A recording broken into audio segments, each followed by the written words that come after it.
नमस्कार, मैं हूं आरजू अंसारी और आप देख रहे हैं राष्ट्रीय जगत विजन न्यूज। लोक शिक्षण संचालनालय छत्तीसगढ़ द्वारा जारी किए गए एक अनोखे आदेश ने शिक्षकों और प्राचार्यों में हैरानी पैदा कर दी है। आदेश के अनुसार प्रदेश के सभी स्कूलों के प्राचार्यों को अपने अपने विद्यालय क्षेत्र में घूम रहे आवारा कुत्तों की जानकारी एकत्रित कर उसे ग्राम पंचायत, जिला पंचायत या नगर निगम को भेजने की जिम्मेदारी दी गई है। संचालनालय की ओर से इस आदेश का बचाव करते हुए कहा गया कि ये कदम बच्चों की सुरक्षा को ध्यान में रखते हुए उठाया गया है। कई बार स्कूलों के आसपास घूमने वाले आवारा कुत्ते बच्चों के लिए खतरा बन जाते हैं, इसलिए उनकी जानकारी स्थानीय निकायों को देने की व्यवस्था की जा रही है। ये आदेश जो है बच्चों की सुरक्षा से संबंधित है, तो एक अच्छा प्रयास है क्योंकि बच्चे आए दिन आवारा कुत्तों या आवारा पशुओं का शिकार होते रहते हैं या बहुत सारे एक्सीडेंट भी होते हैं, तो उनसे बचाने की दिशा में एक बहुत अच्छा प्रयास है। ऐसी जानकारी अगर हमारे आसपास के क्षेत्र में है तो हमें शासन को प्रदान करना चाहिए ताकि वो सही कदम उठा सके जिससे बच्चों की सुरक्षा निश्चित की जा सके। लेकिन जमीनी हकीकत कुछ और ही बयां करती है। छत्तीसगढ़ के कई स्कूलों में शिक्षकों और प्राचार्यों की भारी कमी है। कई स्कूलों में एक ही शिक्षक पर पूरा विद्यालय चलाने की जिम्मेदारी है। राज्य की शिक्षा गुणवत्ता पहले ही अन्य राज्यों की तुलना में कमजोर मानी जाती है। ऐसे में शिक्षकों को पढ़ाई छोड़ आवारा कुत्तों पर नजर रखने के आदेश को लेकर असंतोष बढ़ गया है।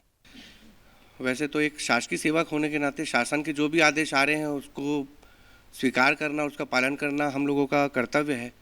मगर यहाँ पर ये सोचने वाली बात है कि एक जो प्राचार्य हैं वो स्कूलों में एक एकेडमिक वर्क और अकादमिक जो सारी गुणवत्ता है उनसे रिलेटेड काम करने के लिए प्राचार्य होता है। अब ये एक नया आदेश जारी हो गया कि आवारा कुत्ते और आवारा पशु जो स्कूल के अंदर आ रहे हैं या घुस रहे हैं, इनकी भी मॉनिटरिंग प्राचार्य के द्वारा एक एजेंट बनाकर, और एजेंट भी जो बनेंगे वो स्कूल के शिक्षक ही होंगे। तो ये कुछ हद तक ऐसा लग रहा है कि क्या शिक्षकों का और प्राचार्य का काम अब यही रह गया है कि वो आवारा पशु और आवारा कुत्तों की गणना करेंगे। गणना तो करते ही थे पहले पशुओं की, मगर क्या अब इनको रोकने का काम और स्कूलों की सुरक्षा करने का काम भी क्या प्राचार्य को सौंप दिया गया है? मुझे तो लगता है कि ये निर्णय किस आधार पर लिया गया मुझे नहीं पता।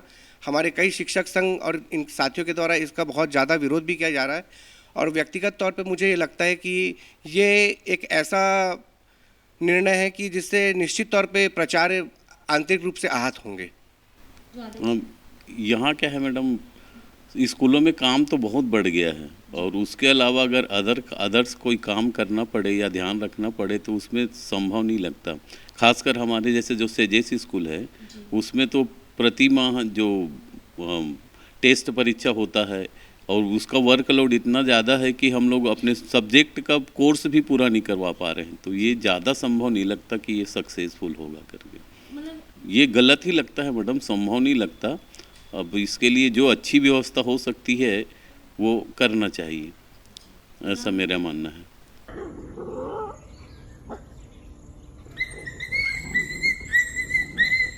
अब ये फैसला कितना कारगर होगा और इसका शिक्षा व्यवस्था पर क्या प्रभाव पड़ेगा, ये आने वाला समय ही बताएगा। फिलहाल डीपीआई का ये आदेश चर्चा और विवाद दोनों का विषय बना हुआ है। फिलहाल इस खबर में बस इतना ही। देश प्रदेश की खबरों से अपडेटेड रहने के लिए हमारे चैनल को सब्सक्राइब करें और नए खबरों के नोटिफिकेशन के लिए बेल आइकॉन जरूर दबाएं। नमस्कार।